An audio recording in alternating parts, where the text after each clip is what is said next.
एक गांव में दो दोस्त रहते थे। एक का नाम सनी और दूसरे का नाम हैप्पी था। एक सुबह सनी ने हैप्पी से कहा कि दोस्त, आज साथ वाले जंगल की सैर कर आते हैं। जिस पर हैप्पी ने कहा कि नहीं दोस्त, जंगल में तो बहुत खतरनाक जानवर होते हैं। अगर किसी जानवर ने हमें नुकसान पहुंचाने की कोशिश की तो फिर हम क्या करेंगे।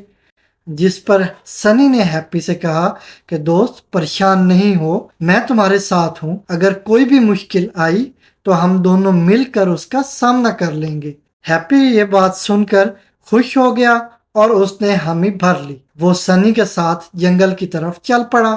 जंगल ज्यादा दूर नहीं था। वो दोनों थोड़ी देर बाद जंगल पहुंच गए।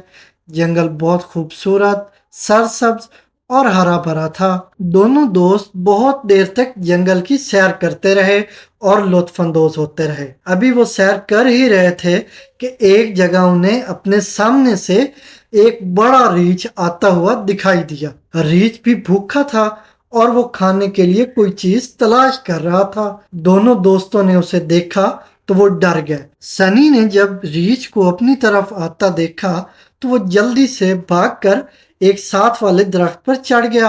लेकिन हैप्पी को दरख्त पर चढ़ना नहीं आता था। हैप्पी ने अपने दोस्त सनी से कहा कि मेरी भी मदद करो, नहीं तो ये जानवर मुझे नुकसान पहुंचाएगा। जिस पर सनी ने कहा कि तुम कहीं और भाग जाओ या छुप जाओ, मैं तुम्हारी कोई मदद नहीं कर सकता।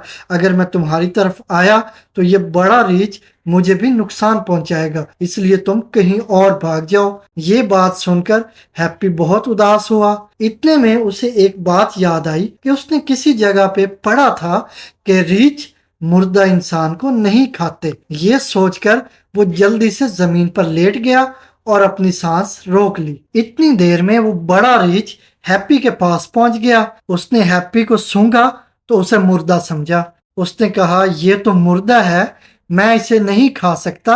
लगता है मुझे अपने खाने के लिए कुछ और तलाश करना पड़ेगा। ये कहकर रीछ वहां से चल पड़ा। जब सनी ने उसे काफी दूर जाते देखा तो वो नीचे उतर आया और जल्दी से हैप्पी के पास पहुंच गया और मजाक में हैप्पी से कहने लगा कि भाई, रीछ ने तुम्हारे कान में क्या बात की। तो इस पर हैप्पी ने जवाब दिया कि रीछ ने मुझे कहा कि हमेशा ऐसे दोस्त बनाओ जो मुश्किल में तुम्हारे काम आए। तो तुम मेरे अच्छे दोस्त बिल्कुल नहीं हो, इसलिए आज से तुम्हारा और मेरा रास्ता अलग। ये कहकर हैप्पी अपने गांव की तरफ चल पड़ा। तो प्यारे बच्चों, इस कहानी से हमें सबक मिलता है कि दोस्त हमेशा वही होता है जो मुसीबत में काम आता है।